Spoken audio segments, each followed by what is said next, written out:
This society will always be as a drunken of the wine.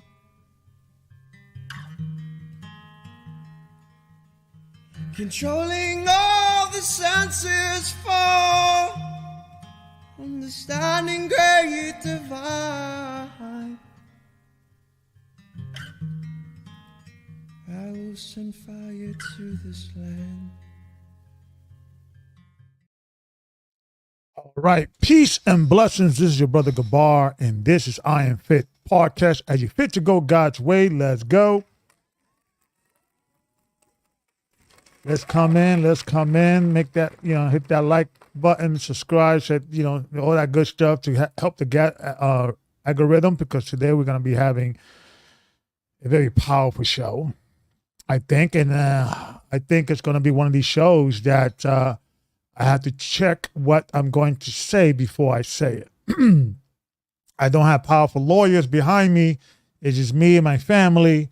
So wish me luck and see where she would go. But did Candace Owens just expose the ADL and expose much more than just the ADL of what you would call a Jewish secret society that is hidden within the shadows?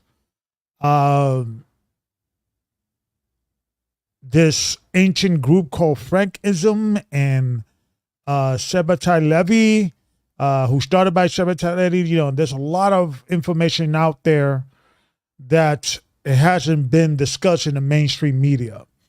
So I want to play some videos. I want to set the stage, what I'm talking about. People may not know who is Miss Candace Owens. She is a political, company. She's more like on the right side of things. She is more Republican supported. She supports Trump. She was famous, but she got real famous a few years ago when she, did a conference. She was in the middle of the U.S. Congress, and she was speaking about why the Democrats always lean towards the black vote, and every 4 years they come out to the same ideologies, that they always bring out. And she's more like a political incumbent. Now, in the last year or so, she was working with the Daily Wire, and and she got fired because she's very critical on the support that the United States of America is giving to Israel, the state of Israel. She believes that Zionism, it is a problem. We giving too much money, meaning we Americans, giving too much money without no preconception or no pre-deals in regards of, Israel. And I think America usually gives about $6 billion a year, and that's an average. In the last few years, they have increased that because of the war. I think they're up to maybe 12 billion plus now. And she's very critical on that. And the Daily Wire is owned by Jewish people. I think Ben Shapiro is one of the partners.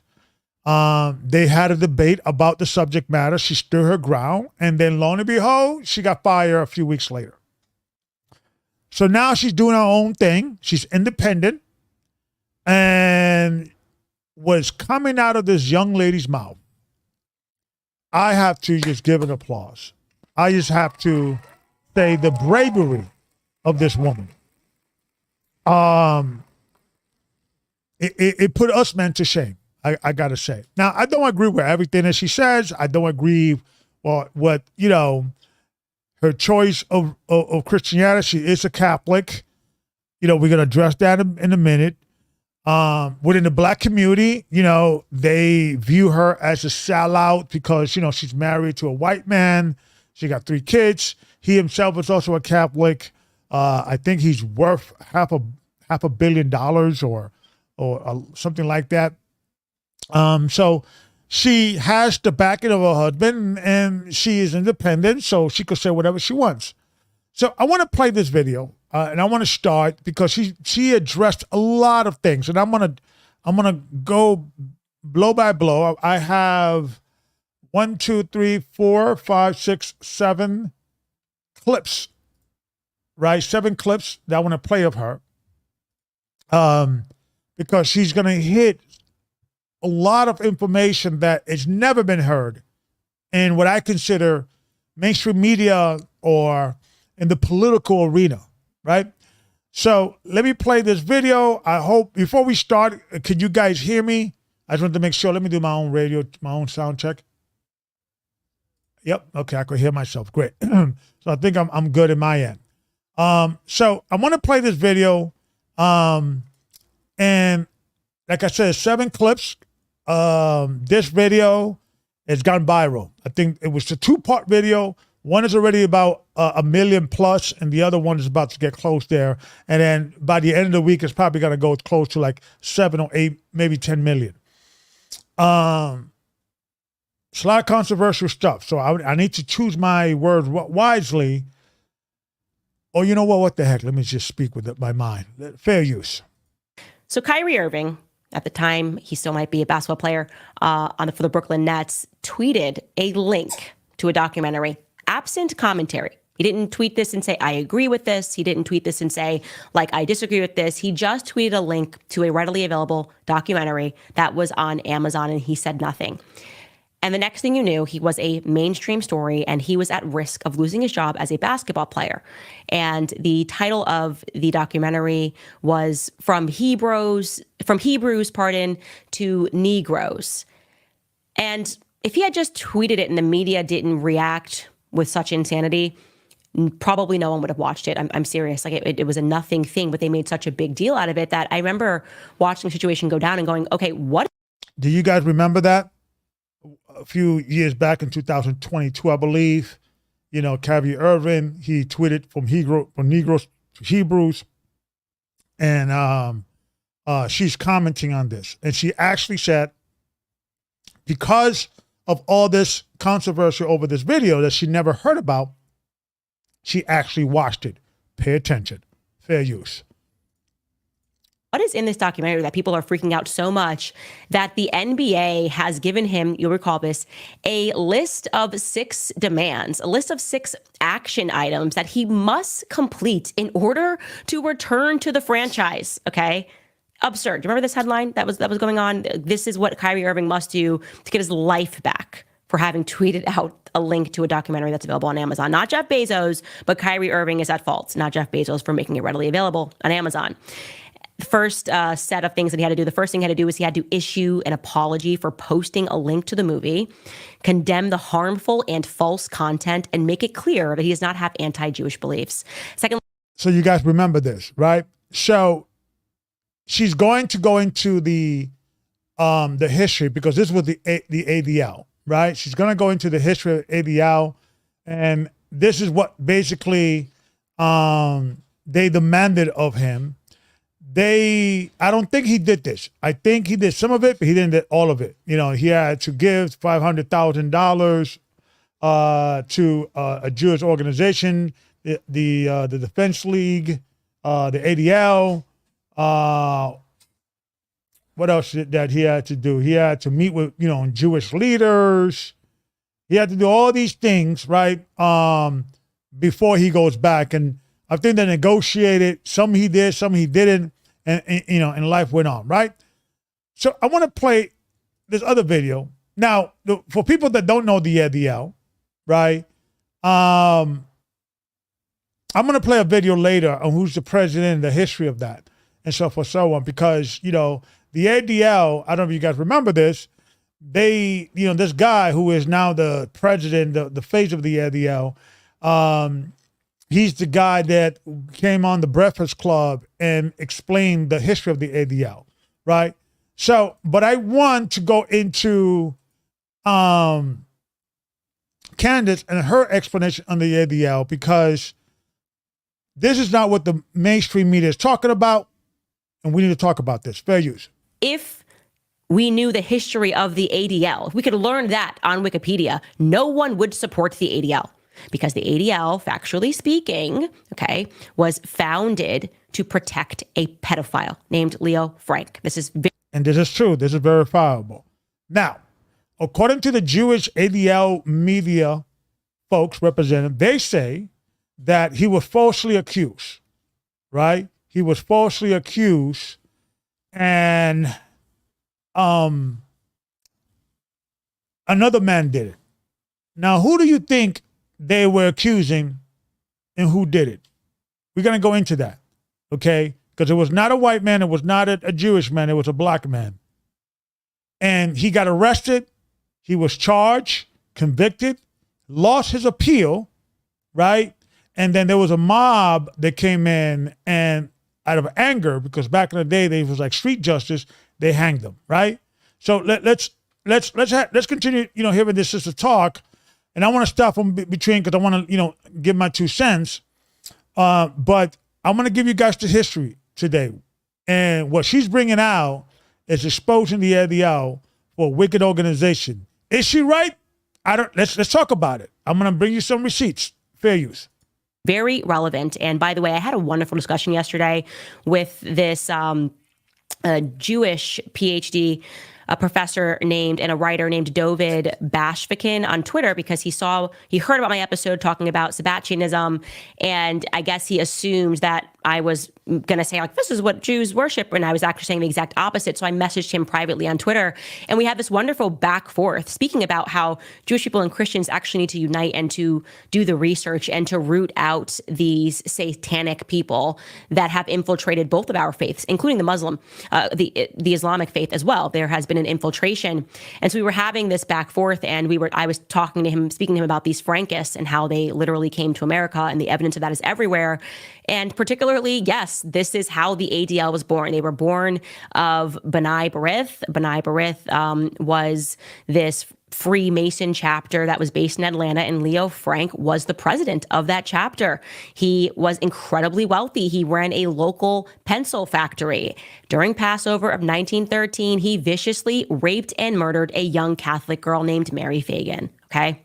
Now, this I am bringing up again because this is something that if you are Jewish and you're interested in history, this is something that you could read a book on, and I think that it would plant a seed for you, that there are people that are purporting to be Jewish that are lying to you about things that have happened historically and getting you to defend these horrific people, like Leo Frank was a horrific person, on this false idea that what happened to Leo Frank was evidence of anti-Semitism. In fact, there's no evidence when you actually read the facts of his case that anything that happened to him was anti-Semitic. And yet, if you look up this entry on the Leo Frank case on Wikipedia, again, the ADL has controlled it forever, they are still trying to shift the blame of this horrific murder, which I believe was a ritualistic murder that took place because I believe that he was a Frankist. He descended from Jacob Frank. They are still trying to sell to the public that it's plausible that the black janitor did it. That is explicitly racist, okay? You have to be a moron, and I'm saying this with love in my heart, to believe that in 1913 Atlanta, okay, in the segregated South, that the judicial system decided to collude, right, to protect a black janitor, a poor black janitor who raped and killed a white girl. Like, that is. So when I looked into this, right, the Jewish gentleman, what is his name? Mr. Frank. Let me get his name here. Louis Max Frank, right? He paid the janitor $200, which at that time, this was in 1913, $200 to confess in a writing. And they examined the writing, and then they realized that this was not really his writing. He knew how to read and write, but they kind of view and match it and discover that it wasn't the black fella, and the black fella later confessed, yeah, he coached me to do this, blah blah blah. He threatened me. This what happened. So he got arrested. The Jewish fella, he got convicted. He lost an appeal, right? And then the family of the young lady, right, rushed into the prison, took him out and lynched him, right? So I want to play this video here because this video, this is the guy from, he's the representation of the ADL. He's in the Breakfast Club, right? This is an urban hip hop, channel or radio station that is for Black consciousness radio station, right? And this is what he tells them. And this is what's important for you to, when you are bringing guests into your show, you should do research on these people. You should do research on the organization. Don't allow them just to say, yeah, this is what we are, blah, blah, blah. Fair use. Wrongly convicted, and ultimately the mob tore. Right, the CEO of the anti. All right, so let's start from the beginning. Let's start from the beginning. Let's start from here. This is good. That's right, the CEO of the Anti-Defamation League. Jonathan Greenblatt, welcome. Good morning. Welcome. Thank you for having me. How are you, man? I'm well. How are you guys? Yeah, blessed, black, and highly. This guy, and this is not an attack to all Jewish people. I got Jewish friends. Okay, shout out to Kenny Glasher, shout out to all my Jewish friends, all my white friends. This is not about racism. This is about corruption. There has been an infiltration on all religion, including the Jewish religion. These guys are scammers. These guys are guys that look for things that could be considered anti-Semitic, and then they'll bribe you. They'll try to get some money off of you, because when you have a non-profit organization, you only get supported by donations. And this is a continuation of the scam. But this is what he says on, the history of the and the word that he's used to try to bring in people of color to his side. Fair use. Doing pretty good. There you go. So let's start off. What is the CEO of the Anti-Defamation League? Well, What do you do? What do I do? So the Anti-Defamation League, let's just step back. Mm-hmm. It's the oldest anti-hate organization in the United States. It was founded in 1913 after a Jewish man was lynched. He'd been falsely accused of a crime, wrongly. That's a lie. He was not falsely accused. If you believe he was falsely accused, show me the receipts. Convicted, and ultimately the mob tore him from his jail and they hung him from a tree. And while the corpse was still hanging from the rope, they all gathered around, the town did. They had a barbecue underneath the body. They took pictures. and they turn the photographs into postcards. Sounds familiar. I was going to say, like, lynching You see what they're doing? You see what he's doing? Fair use. happened to young black men and black women very frequently in the South. This was the first high-profile lynching of a Jewish man, and a bunch of Jews said, we got to do something about this. And so they founded an organization they called the Anti-Defamation League, and they wrote a mission statement that was pretty amazing, because 100 years ago, Jews did not have, economic resources to speak of. That's a lie. This man was a rich man. He's lying to his teeth. And there's a reason why, Charlemagne the God should do more research. They did not have much social capital. And the mission That's a statement lie. they wrote in 1913, we still use it today, was that the purpose This guy was the owner and supervisor of a factory. What you mean he didn't have resources? is to, quote, And we got to go in. I'm going to go into who the woman he married. She was mostly, old money rich. stop the defamation of the Jewish people and secure justice and fair treatment to all. Not stop the defamation of the Jewish people, then not stop the defamation of Jewish people and maybe stop it and justice and fair treatment to all, which, we all talk about intersectionality today. And that's a lie. All of this is a lie. All of this is just made up. So I want to play some more videos. Because she's going to go into the history of the ADL, right? And then I'm going to put a quick PowerPoint together to kind of go into the history and recap the history what Candace Owens brought out. Fair use. And this is a big thing, by the way. So I'm really hoping that a lot of people who are Jewish are watching this as well. That struck me as really odd when I was learning about Sabbatianism. And this really shocked me in my core because I've always told you guys I grew up in a large Jewish community. All my best friends were Jewish growing up. And I've always seen like the Star of David that is a lot of Jewish people wear as a necklace, and I thought that was associated traditionally somehow with Judaism. And so I was very surprised. I will ask the question, do you know the history of the Star of David? Why is it being called the Star of David? And I'm just going to just show you guys this straight up on Wikipedia. So if it's on Wikipedia, basically after they've obscured everything, that just must mean that it's just such an irreversible fact, because you wouldn't even want to admit this. But this is what the entry shows you about the Star of David, because it's actually a very recent thing that has been adopted from the Jewish community. Okay, it's not something stemming from the ancient times. And this is exactly what it reads. It reads that it is a derivative of the seal of Solomon, was used for decorative and mystical purposes by Muslims and Kabbalistic Jews. I want you to remember that, okay? So it's a derivative of the seal of Solomon. King Solomon was used for decorative and mystical purposes by Muslims and Kabbalistic Jews. It also goes on to say that only around 1 millennium later did the star begin to be used as a symbol to identify Jewish communities, a tradition that seems to have started in Prague before the 17th century. I want you to remember that as well. And from there spread to much of Eastern Europe in the 19th century. It came to be adopted by European Jews as a symbol to represent Jewish religion or identity. In the same manner, the Christian cross identified the religion's believers. The symbol became representative of the worldwide Zionist community after it was chosen as the central symbol on a flag at the first Zionist Congress in 1897. So this is a recent symbol. But I'm going to show you that there is a mention of that star. It is called something else in the Bible.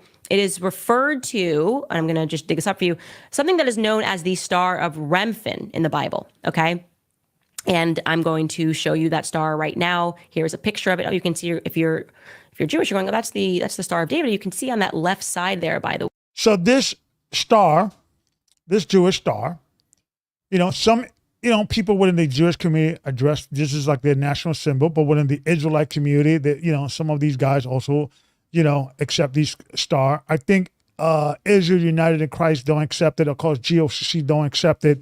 I don't know about others, but there's a lot they do, right? They do. You see this Jewish star throughout a lot of Israelite and Jewish communities, right? Because it's known as the Star of David, right? And she did the research and began to realize that this is more associated with pagan worship. And I want to leave this here. I want to leave this here because this is very important. And like I said, I want people to watch this video. It's 52 minutes and 32 seconds long. I'm going to put it in the comment section so you guys could have it as well. And you guys could check it out on your own. But I want to, and there it is right there if you guys want to see it. Okay, you're more than welcome. But I want to continue having this conversation because Candace Owens, I think she's going through a journey. I think she's going through a discovery journey. This video, and it's a 2-part video. I think you should watch both. They're both like an hour long. She breaks down the history of the ADL, connected to Joseph Frank. We're going to go into who he is and so forth, so on. And she touches on this start of David as well, right? So I want to also go into another statement she made that I think is important because, like I said, I think she's tapping into something that is going to lead her back into the truth.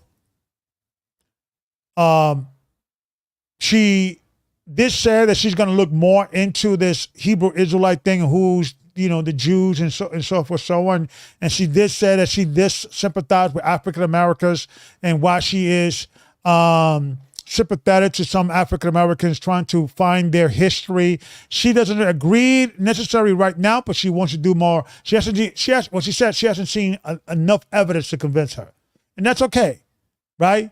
But I want to focus on, the statement when she said that, Christians, and she's a Catholic, Jewish and Muslims have to rid out this cabal secret society that is infiltrating this religion. And I do agree with her, but we have to go much further, right? Let me play this fair use. And you guys were very reactive, and I'm so glad that you really engaged in this about this unknown schism that took place. So relevant to understand this. And again, I learned this because I was interested in the perversion of Sigmund Freud, this unknown schism in which half of the world's Jewry converted or followed this guy who they believed to be the Messiah. His name was Sabbatai Zevi. Now, Sabbatai means Saturn, okay? And by the way, in case you guys didn't know, this is just another fun fact, there is a hexagon on Saturn. Okay, so you have this guy, bring him back up again, Sabbatai Zevi.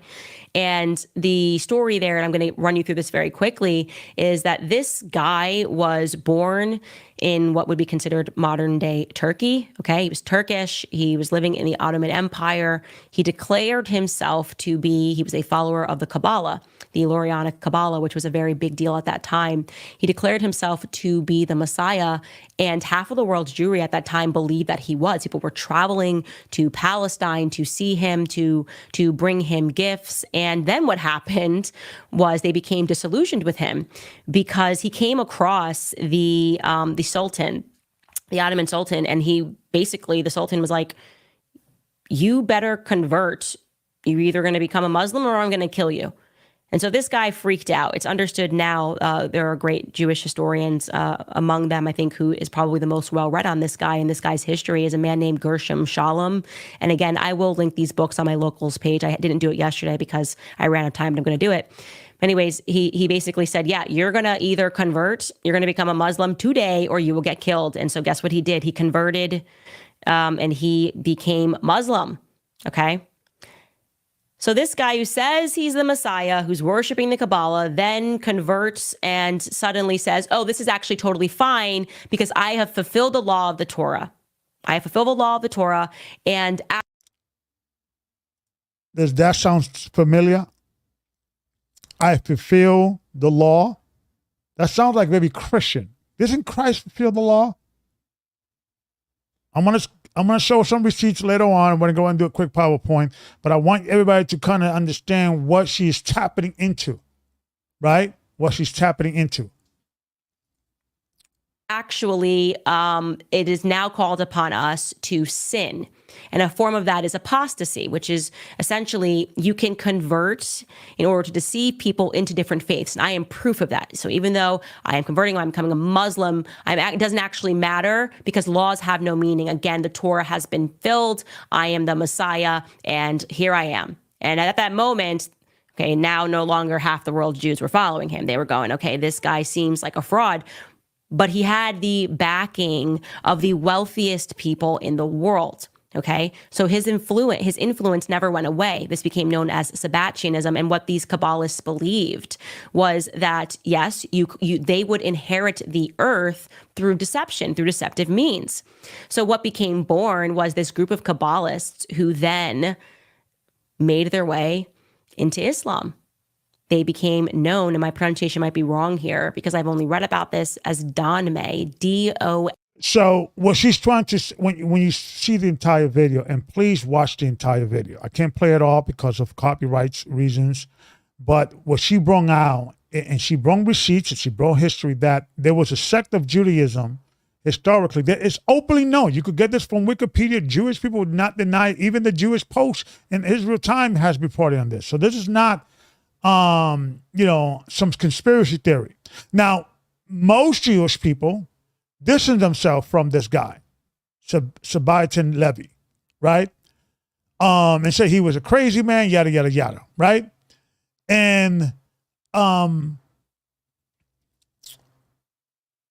but this is well-known history, right? But she's saying that these people did not go away. They infiltrated the Jewish religion, they infiltrated the Muslim religion, and they infiltrated and she's saying maybe they also infiltrated the Christian religion. Well, Candace, the Christian religion's been infiltrated since the death of the apostles. I want to show you that receipt. NMEH. And I want to tell you guys that these people still exist today. So I'm going to show you this article in the Times of Israel, where they're speaking about the history of Sabbatai Zevi, a savant in Jewish texts whose erratic behavior fits the symptoms of a bipolar personality disorder. This, by the way, is what most people believe today when they look at this moment in Jewish history, that actually he was like a bipolar, schizophrenic, crazy person. And at that time, because of what was going on, people wanted to believe he was the Messiah and then realized that maybe he was a crazy person. And it says in that same article, you can pull that back up, Sabbatai Zevi's legacy has had a long-lasting effect on the region as a whole. This is referring to modern Turkey, including the Donme of Turkey, a society of crypto Jews who for centuries presented themselves as Muslims, but continued to consider themselves Jewish, with Sabbatai as their prophet. Now, I would say that they consider themselves to be Kabbalist, and a lot of these individuals, probably the most notable among them, there is evidence, and this is going to be extremely controversial, but I will link to you this evidence, that Ataturk was Donme. Ataturk came from a region where there was a strong Sabbatian stronghold. Ataturk was a famous Muslim leader, and she said that she has discovered that he was secretly Jewish from this cult, Sabbatian Sebi. Now, right, I want to play another video because I'm gonna lay down the groundwork and just pick certain things that she says. She lays out a lot more information, so please watch her full video. I put her video on the link there. You can get it. Just Candace Owens. Just look it up. Just go to the live. She got video. Go to live. It's like maybe a week ago this came out, right? So stay with me because I want to lay the groundwork, right? Fair use. Are you thinking, as we are getting deeper into understanding, that it is entirely plausible? In fact, it is an actuality. There's no question that what came after Sabbatai Zevi, so these Kabbalists believe that through these demonic chants, it came Jacob Frank. What came in the next century was Aleister Crowley. Again, always. So Jacob Frank, remember that name, Jacob Frank, because she touched on that, but because Jacob Frank basically, He came around 100 years after Sabbatai Levi, and he claimed to be the reincarnation of Sabbatai Levi. Just to pay attention. It's backed by the wealthiest people in the world, okay? These were not like some poor people. I told you Jacob Frank, who came about 100 years later, was given a castle, okay? He was given a castle, and his family was ennobled. Jacob Frank was ennobled. Yeah, so remember when the guy from the ADL said, yeah, Jewish at that time didn't have any money? That's a lie. That's a lie. These guys were well, funded, but they were Kabbalists. There was part of this organization, right? So I want to play a little more from Candace, and then I'm going to go into my PowerPoint. Fair use. Like I had that behind the scenes conversation on Twitter with David, will actually open up for the first time in a long time an alliance between Christian and Jews needing to root out these sinister satanic elements that are happening right now on the world stage. I don't believe that this is our faith. I believe that there is a fringe cult that is operating, that they are satanic. And I wonder if we are dealing with people who can trace their history, who now practice as one of their deceptive measures, routinely changing their names, reappearing somewhere else, inspiring these wars, taking, stealing, the same corruption. I wonder if they can trace their lineage all the way back to the Canaanites. And they at first infiltrated the Jewish faith and the Muslim faith and then the Christian faith, maybe the Jewish and Christian faith around the same time based on what I've read. But these are very important discussions for us to be having if we are actually going to save things. We have to recognize that these people that worship Baphomet and this transgender deity, that the Kabbalah, this Lurianic Kabbalah recognizes this, and what they're trying to do through deception is to cast a spell on society to bring everybody into their consciousness. That is what it was explicitly their aims, by the way. I'm not making this up as I go along. This is the explicit aims of the Frankist cult. It's time for the world to wake up to this and to begin tracing their genealogy, tracking these name changes, and understanding what on earth is happening. Because I think what's happening is actually Satan. I do also want to shout out. So I'm going to just play a little more because I want to let the stage. I don't want to, watch the video on your own. Watch the video on your own. This is very important. But I want to now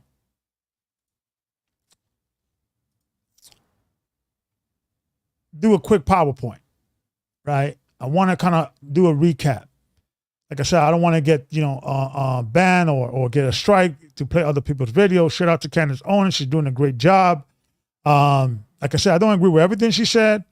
But I agree with everything she said in this video. There has always been secret societies, secret cults dealing within the shadows, very wealthy, and they're always worshiping Satan. They always are these pedophile freaks and behind the scenes, and they are in every institution, and we have to root them out. I could agree with that, right? So let me recap, right? So this is the ADL, right? And even the ADL, it says ADL faces Wikipedia ban over reliable concerns on Israel, anti-Semitism, right? So this is an article in regards to the ADL. The ADL is everywhere and so forth, so on, right?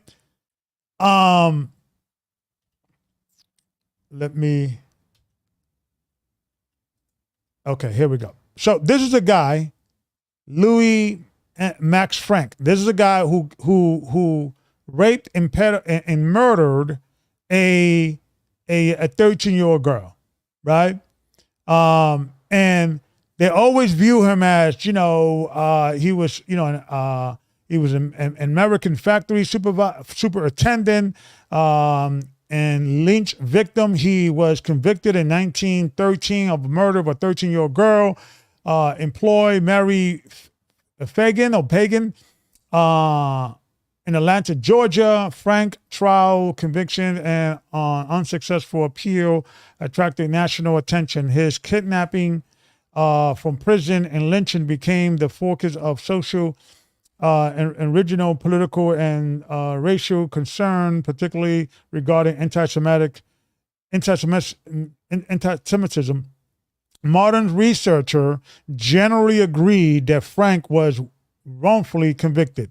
That's a lie. That was inserted, and that's the beef that the ADL was having with or beef like this. They're trying to control the narrative, right?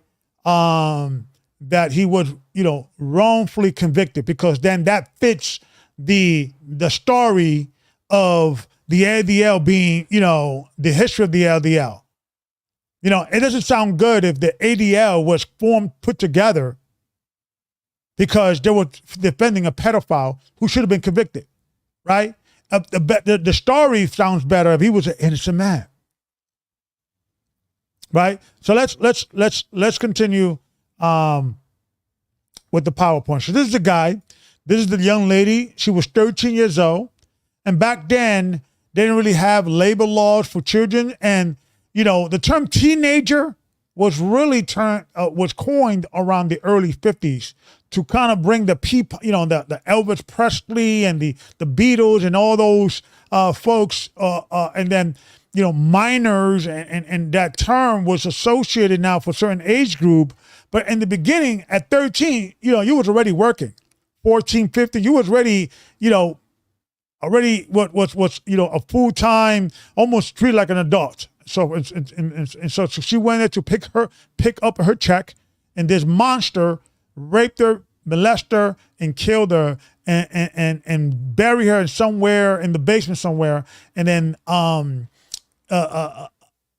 negotiated with the guy to try to write with the African American fellow to try to write this confession, and they found out that was a scam, and he paid them $200, which, by the way, when he got convicted, as the story goes, he wanted the $200 back from him. Right? There's the brother who got falsely accused of this horrible murder. Right? So I'm going to recap what the sister was saying. So Sibeli, he believed that he was the Messiah, and he kind of started this movement. Right? The Ottoman Empire kind of forced him to convert, and he said, fine. He lost a lot of his membership, but he was still backed by a lot of powerful people. He still had followers.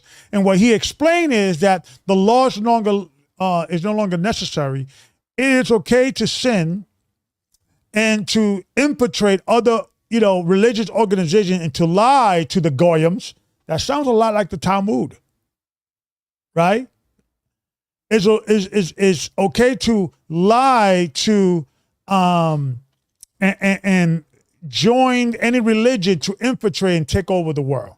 That was his movement, right? Years later, after he died and passed away, this guy came around, right? Jacob Frank, right? Let me put up the screen a little bigger for you guys to see it.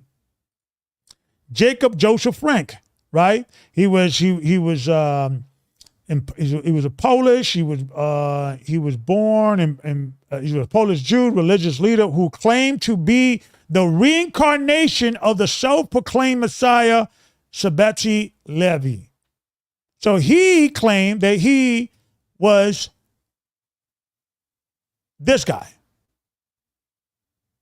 This guy lived around the 1620. He was born in 1626. This guy was born in 1726, right? Almost like 100 years later, specifically, right? So he claimed he's the reincarnation. So he started this organization, but it says Frank Ugly created the religious movement now referred as Frankism, which incorporate aspect of Christianity and Judaism. The development of Frankism was one of the consequences of the Messianic movement of Sabbaty Levi, right? So this guy, Poland Jew, right? Like I said, this is not all the Jewish people. Most Jewish people discredit this guy. Distance themselves from this guy. So I'm not putting this on the Jewish community. But are these people still around? Right? This is his Jacob Frank's his deathbed. This is his followers, right? This is the castle that he lived that Miss Owens talked about in Germany, okay, where Frank spent his last 4 years of his life, right? This guy would not afford a poor man. So look at the name. So what she is claiming that this guy is a descendant of Joseph Frank. And he's part of that organization. They'll be wealthy, and they believe sin is okay. You could sacrifice children, you could kill them, and it's a weird group. And this is not, describing all Jewish communities. I want to be clear on that. There's a sect within the Jewish community, right? Okay, so, but I want to address certain things, right? I want to address certain things before we move forward. To Miss Owens, right? She mentioned that this is a symbol, right, that Jewish people utilize as a symbol of their religious belief or identity, right? So, and we do know, and she proclaimed to be a Catholic, right? She's a Catholic. Her husband's a Catholic. She was a Christian, but I think she just recently converted to the Catholic Church. And what I'm about to say, and what I'm out to prove, that the Roman Catholic Church always has been infiltrated since the very beginning. Always has been infiltrated. This is, why do the Catholic popes wear this fish-like head? Now, they would tell you, it's symbolicism for the fisher of men. But when you do the research, this is a Dagon god, Dagon priest with a fish hat, Catholic pope with a fish hat. So I hope this particular video gets to Miss Owens, and maybe you could do more research, because I think you're a smart girl. I think you have a future in this field. If they don't get to you, right? And watch your back. I think you should get some bodyguards. I think you should get some protection and all of that, right? And I think you should have a conversation with your husband to make sure the kids are protected, because you're talking about very dangerous things. But let's continue having this conversation. Let's continue having this particular discussion. So, more pagan. Let's look into this, right? The pagan goddess Isis, right? With the child Horus. We are seeing these images. We're familiar with this image and so forth, so on. Ms. Owens, do the research on this as well, right? Do the research, because this is also pagan. So we're going to go into, because she's going into the history on the beginning where the infiltration started, right? With this Sabbatai Levi, and then 100 years later, this Joseph Frank guy say, hey, I'm the reincarnation of Sabbatai Levi, and he rebooted that religion, right? So we could trace that, right? This is about going about 300-400 years ago, right? And that's what she claimed with the corruption. But we're going to go into where the Catholic religion got corrupted. When the Christian church got corrupted. We're going to go into that, right? Because, sister, if you're a well research lady, and I don't know if you read the Bible, but this is idolatry. This is sin. And in the video, she has said that, they are hiding right in plain view. This is plain view right here. This is idol worship. And the Roman Catholic Church has been around for a long time, and this has been a thing that's been around for a long time. And it started in Europe. It started by the Romans, and they are pretty much took over the entire world using these images. Right? So let's continue. She mentioned the Star of David, or the Star of Remphan, right? Which is true. I don't believe Jews or Israelites should be wearing this star, or Christians. It's not based in the Bible. The only time it's mentioned in the Bible is mentioned as a negative satanic symbol, right? But let's look a little more further, right? What is this over here, right? What is this over here? Do we see the Star of David over here? Do we see the Star of David? I don't know if you guys see it. Right? Right there, that picture. So what is the Pope doing with the Star of Moloch? We have to go much deeper. We have to go much deeper, right? This is all sun worship. They're hiding right in plain sight, Miss Candace Owens.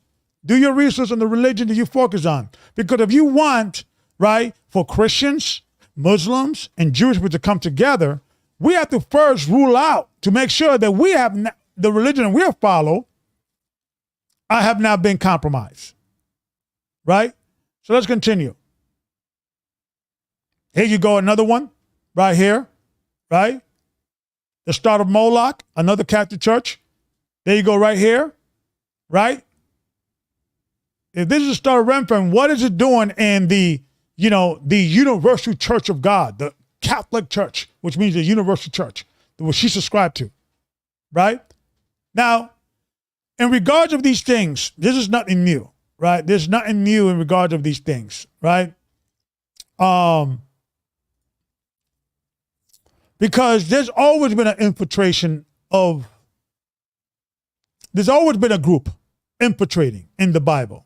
You may have heard of them. They're called Idumeans. And Idumeans or Romans were, when you look at the history of the Romans, the pre-Romans were the Greeks.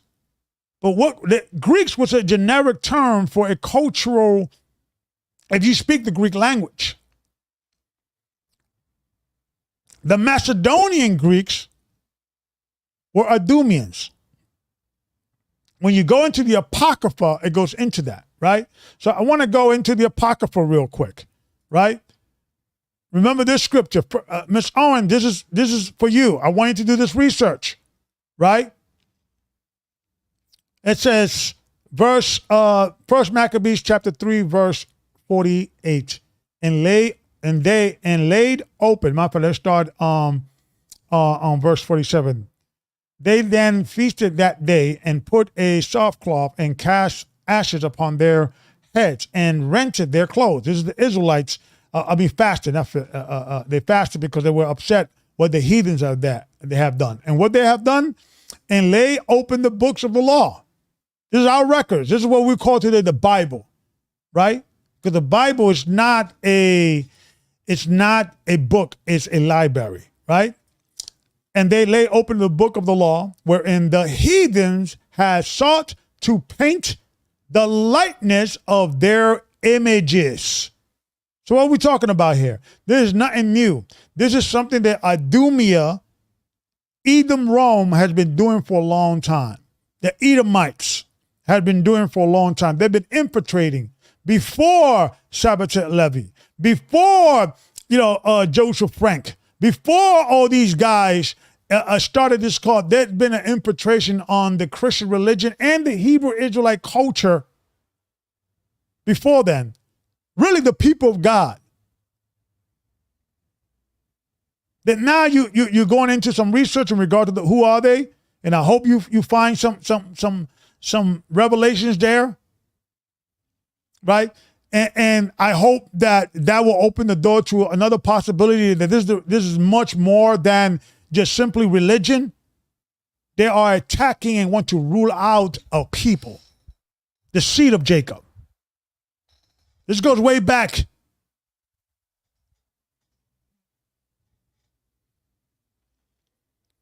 Why do you think Christ mentioned this? Why do you think Christ said this? Matthew 23, verse 8. But be not ye called rabbi, for one is your master, even Christ, and all ye are brethren. Let me read that again. Be not ye called rabbi, for one is your master, even Christ, and all ye are brethren. Now I want you to, the term rabbi, I want you to pay attention because in the top it says in this basic Wikipedia finding, right? Because this is not conspiracy theory. A rabbi, Hebrew, Romanized. So rabbi is really a Romanized Hebrew term. Matthew 23, verse 9. And call no man your father upon the earth, for one is your Father, which is in heaven. The Pope, Latin, Papa. Papa means father in Latin. From ancient Greek, Romanized, Paptis, father. The very religion that you're following, sister, is violating the laws of Christ. He commanded his disciples not to call any man father, Papa, in any language. Now let's look at this. Okay, what does that mean, Romanized, right? It says the Hebrew language used in the Hebrew alphabet with optional vowels, right? The romanization of Hebrew is the use of the Latin alphabet to translate the Hebrew word. So rabbi is not really a Hebrew word. It is a Hebrew word, but it's a Latinized or Romanized version. Why are we speaking Roman tongue? Why? Because Rome is the fourth beast. We're still under that power. We're still under that authority. Read the book of Daniel. Read the book of Revelations. The book of Daniel chapter 7. There were four beasts. The Babylonians, the Persian, the Medes, the Macedonian Greeks, and the Roman Idumeans. And then in the prophecies that the four beasts will be the beasts that will be standing right before the Messiah. Be here. Guess here.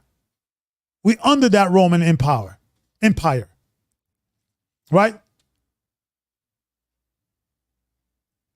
I want to read this real quick because this is very important. This is the reason why these early writings were omitted from the records, right? This is Paul writing to James, right? And says, warning James to make sure not to give the writings, his teachings, to the Gentiles. Let me read this. In order, therefore, that the like may also happen to those among us as these 70. He's talking about, because when you read chapter 1 that Moses gave the scrolls to the 70 elders after he passed, gave the books of my teachings to our brethren with the likes mystery of intentions, that they may integrate those who wish to take part in teaching. For if it be not so be done, our word of truth will be rent into many opinions. And this I know, not as being a prophet, but as already seeing the beginning of this very evil. For some from among the Gentiles have rejected my legal preaching, attaching themselves to certain lawless and trifling preaching of the man who is my enemy. And we're going to go into that guy. That's not Paul. A lot of people say it was Paul, but that's not Paul. That's a lie. And those things came, have attempt with, while I am still alive, to transform my words by certain virtuous interpretation in order to desolation, of the law, as though as also myself were of such a mind, but did not freely proclaimed it, which God forbid, for such a thing were to act in opposition to the law of God, which was spoken by Moses. So what Peter was saying, that they were trying to take my words and spin it and trying to act that I'm against the laws of Moses, and was borne witness to by our law is respect of his internal continuance. For thus he speak, the heavens and the earth shall pass away, but one jot or one tittle shall in no ways pass from the law. And this he has said, that all things might come to pass. But these men professing, and I know not how to know my, I know not how, I know not how to know my mind, undertaken to explain my words, which they have heard of me, more intensely than I who speak them, telling their catechumens that this is my meaning, which indeed I never taught of. But if, while I am still alive, they dare thus to misrepresent me, how much more will thus who shall come after me dare to do so? So what did Peter was saying here? What's that Peter was saying? What he was saying is he was warning James, listen, I'm hearing rumors that these Gentiles infiltrating the Christian church. This is when Peter was still alive, and these records were omitted from the Bibles, from the record or the libraries, right? And he was warning James, watch out for these Gentiles because they are going against our teachings. And if they're doing that while I'm still alive, what will happen after I pass?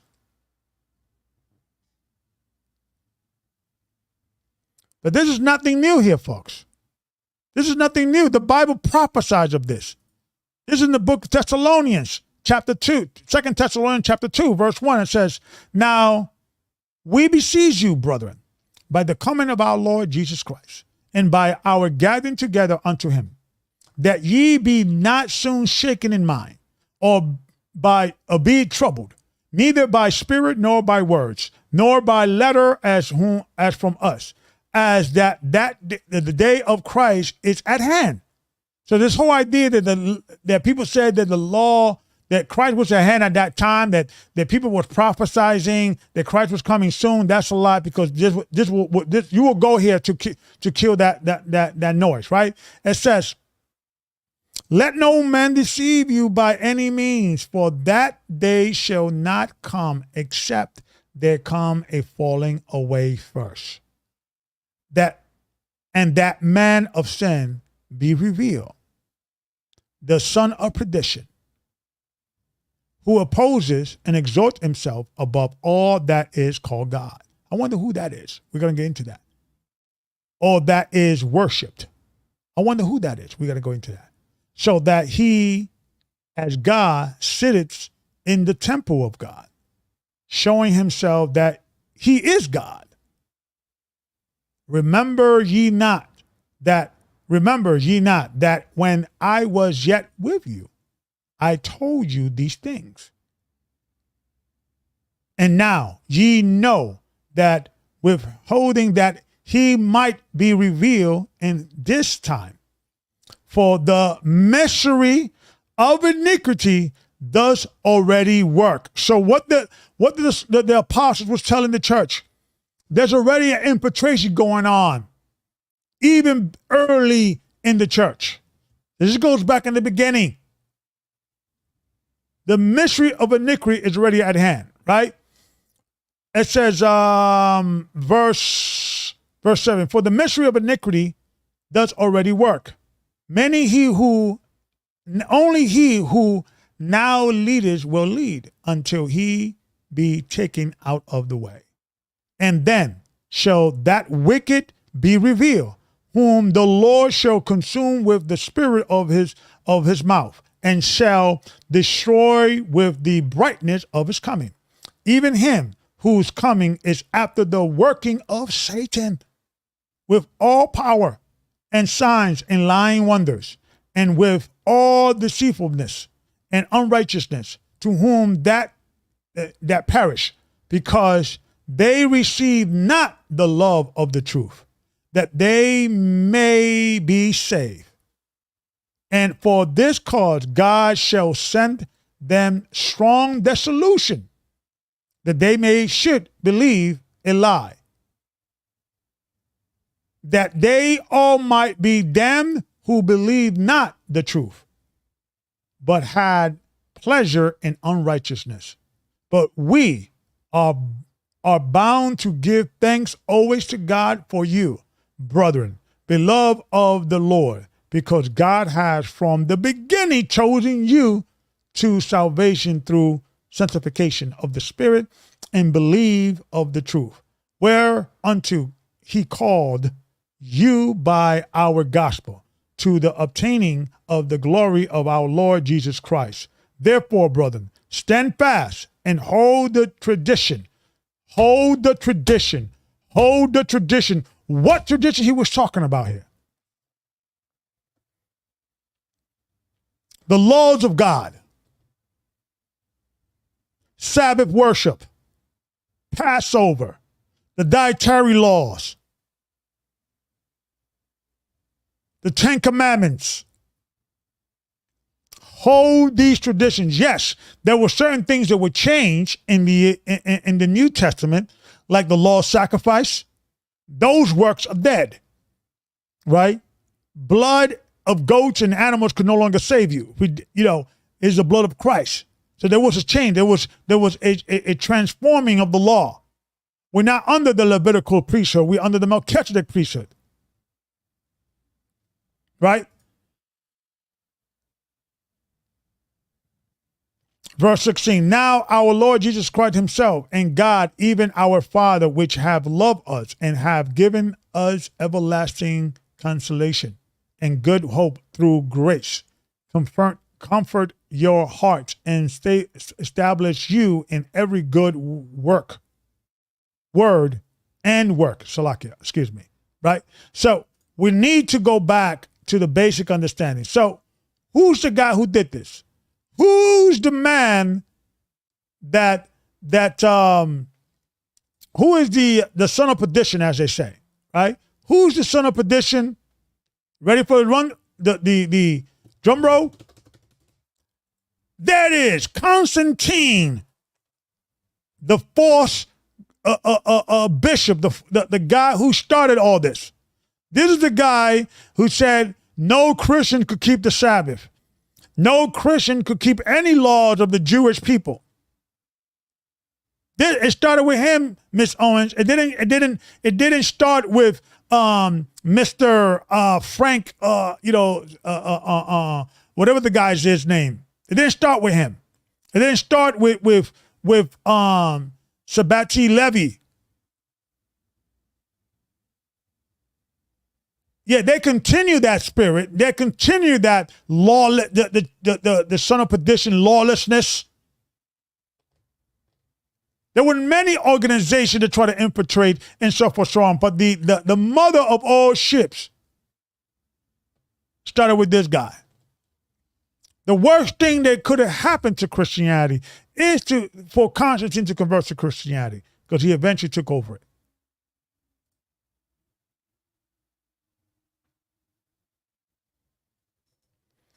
And when people need to understand that this whole thing with Europe and this whole thing with, the gay performance of the Last Supper, they're kind of backing up and say, no, that was not the Last Supper. It was some Greek, scenario. Gods were celebrating some Greek gods or what have you. It's all tied into that. The image of the Last Supper, like Mr. Andrew Tate, he was trying to bring awareness. He did like a little protest against that, and what he doesn't understand is that image of the Last Supper is satanic from the core of hell. This image that he's trying to protect is the very problem. The mystery of iniquity has been already among us since the time of the apostles. So let's play a little video, and I want to comment on this real quick. Fair use. This is the Last Supper. This is everything holy about Christianity, and we say absolutely nothing about it and say, oh, you cannot even complain. What are we doing wrong by saying that this is disgusting? This is not art. What's very important to remember is that the European Union gave 100 million euros for France to do this Olympics. So they took your tax money. money. They took your money to do tax this. money, and they're making fun of Jesus Christ. This is not- It's our money.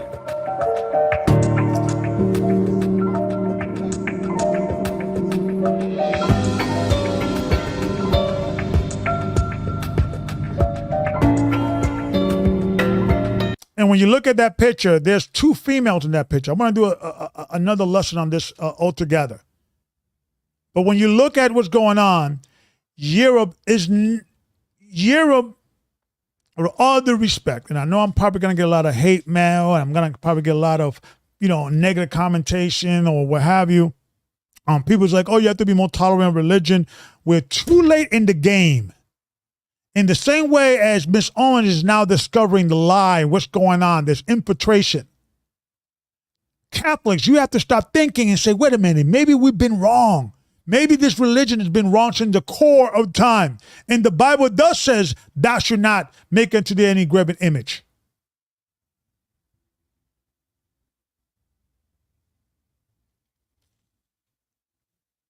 We have to wake up, folks. We have to wake up. We have to wake up.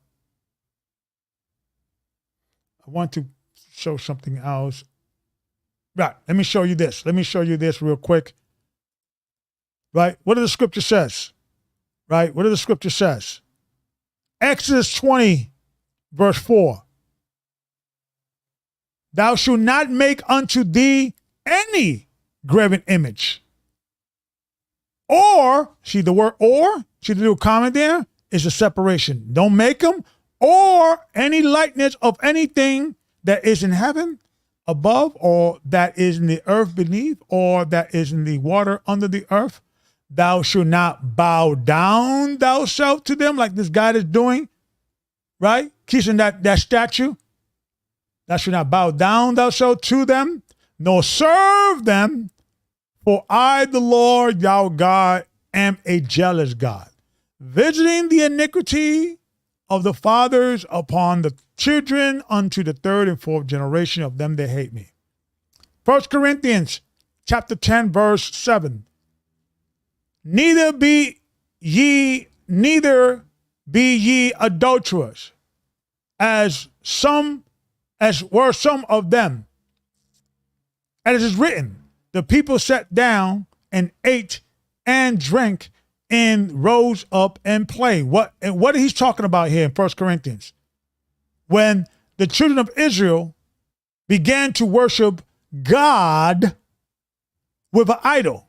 So a lot of Catholics would argue and say, no, we're not worshiping pagan gods. All we're doing is just deifying. We're just giving honor to the saints and to God. We don't worship this thing. But God said, don't make any graven image. Neither make any image to represent me. That's why God almost killed the Israelites when they're trying to do that. When Moses went into the mountain and he said, we don't know what happened to this guy. Let's create a symbol to represent God. And I don't care if you show me a black Jesus icon. It's still pagan. It's still against God's commandments. I don't care about that. The Russian icons, all that's cool. I get it, that we the children of God, and this is proof that we had, the Jews, people of color and all that. I don't care. It still has to be burned to the ground. And I'm not saying we should go do it. God is going to do it. Christ is going to come and he's going to do it. But we have to expose and sound the alarm. Revelations, right? Revelations 21:8. But the fearful and the unbelieving and the abominable and the murderers and the homemongers and the sorcerers and idolaters and all liars shall have their part in the lake which burns with fire and brimstone, which is the second death. You don't want that death. You don't want that problem. So I commend Miss Owens for her doing her research, for her looking into this, for her, open up our eyes, say, hey, we need to, as Americans, as Christians, expose this wickedness and so forth, so on. But a lot more needs to be done. A lot more needs to be done. The Romans, the Constantines of the world, they converted to Christianity for political reason. They infiltrated Christianity. And we're no longer going to apologize for telling the truth. That's what it is. The Roman Catholic Church is a wicked religion, and anybody who follows that is going straight to hell because they are idol worshipers. And it's too late in the game for us to be polite. So, Ms. Owens, I appreciate your effort of Muslims, sincere Christians, sincere Jewish people coming together and removing this, satanic scenario. But the very Muslims and the Jewish people, okay, are following a religion that is not of Christ. And what did the disciples told their students and their followers? Do not even invite them in your home. Do not even send them Godspeed. There has to be another Christian Reformation. We have to get rid of all the European writers and so-called commentaries and hermeneutics and, exegesis experts. Throw those guys all out the window. They are satanic worshipers. And we have to say, thus says the Lord. What the Bible says, we'll follow that. Call no man no father. Hey, Pope, I can't call you Pope anymore. You have to change that name. Thou shalt not have any graven image. A ex-Pope, the guy formerly known as Pope, we have to take all these statues down. I don't care for your explanation. You're not above God. Muslim, you have to let go of that Muslim religion and follow Christ. Jewish people, you have to accept that Christ is the Messiah and Christ is King.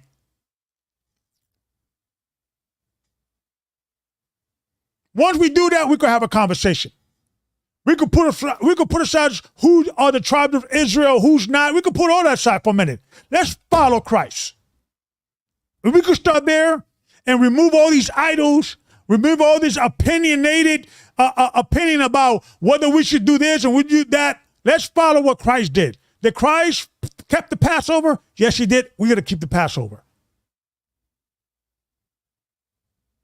Did Christ honor the Sabbath? Yes, he did. We're going to honor the Sabbath. Did the early Christian kept all these feasts? Yes, they did. Okay, we're going to keep those feasts as well.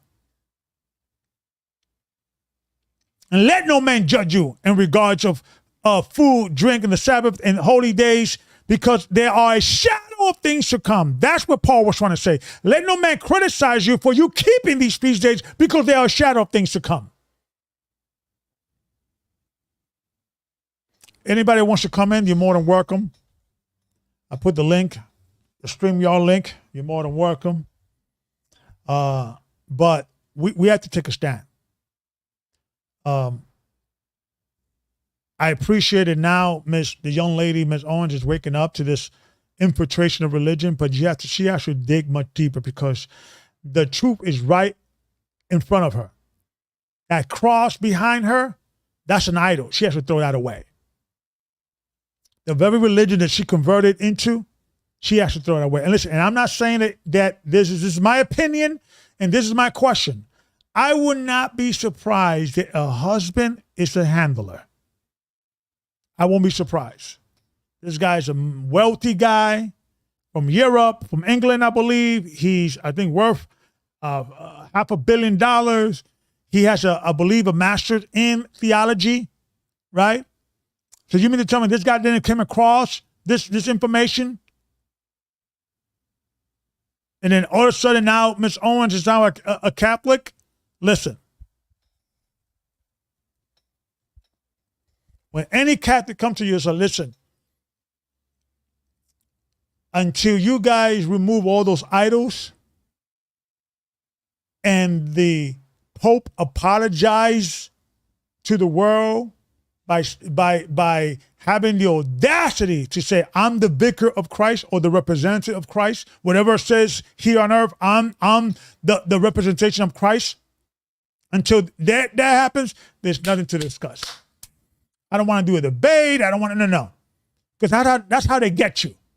What is have a debate? Oh, you're not being tolerant to other religion.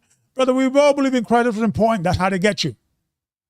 Stand your ground, Christians, and stand what the Bible says. Stand with that.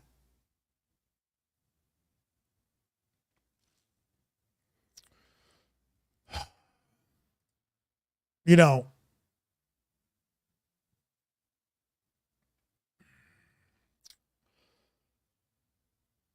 Christ is king. Period.